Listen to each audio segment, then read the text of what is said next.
Hello বন্ধুরা, আজকে আমি সন্ধ্যাবেলার একটা ভিডিও নিয়েছি। আমার বৌদি আজকে একটা ইউনিক জিনিস বানাচ্ছে। ইউনিক না ঠিক, বাজারে এগুলো কিনতে খুবই পাওয়া যায় আর খেতেও ভালো লাগে, কিন্তু বাড়িতে বানানোটা আরও বেশি টেস্টি লাগে। একবার খেয়ে দেখেছিলাম তো মানে অসাম লেগেছিল। তো দেখি সেটা কি জিনিস। তা বৌদি, তা তুমি কি বানাচ্ছ বলো? এই তো নিমকি বানাচ্ছি। আচ্ছা, এটা ময়দা তো?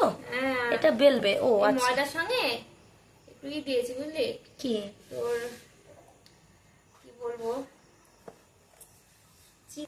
লবণ আর এই যে কালো জিরে। আচ্ছা, এই তো দেখা যাচ্ছে কালো জিরে তার দেওয়া আগে একটু আছে। তেল দিয়ে ময়াম দিয়েছিলাম। আচ্ছা, এবার তেলে ভেজে নেবো, তাহলে হবে। মিডিয়াম ফ্লেমে ভাজতে হবে, খুব জোরে হিট দিলে আবার পুড়ে যাবে। ও আচ্ছা। তো আপনাদের এই ভিডিওটা কেমন লাগলো অবশ্যই জানাবেন। আর এই দেখুন, এখানে বানানো হচ্ছে, আর এই যে এখানে বানানো আছে, কতগুলো কাটা আছে, মানে হয়ে গেছে আর কি। তা কেমন লাগলো আপনাদের এটা অবশ্যই জানাবেন। ভালো লাগলে অবশ্যই লাইক, সাবস্ক্রাইব, শেয়ার করতে ভুলবেন না। তো আজ এইটুকুই, টাটা।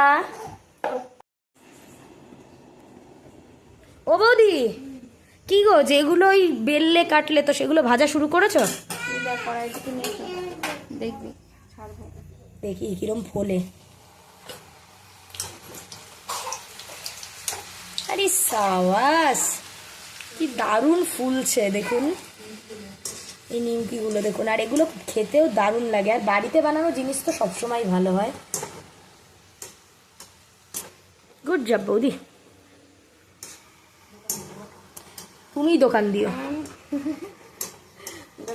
আমরা খুব তাড়াতাড়ি দোকান দিতে চলেছি, আপনাদের যদি লাগে অবশ্যই জানাবেন বন্ধুরা।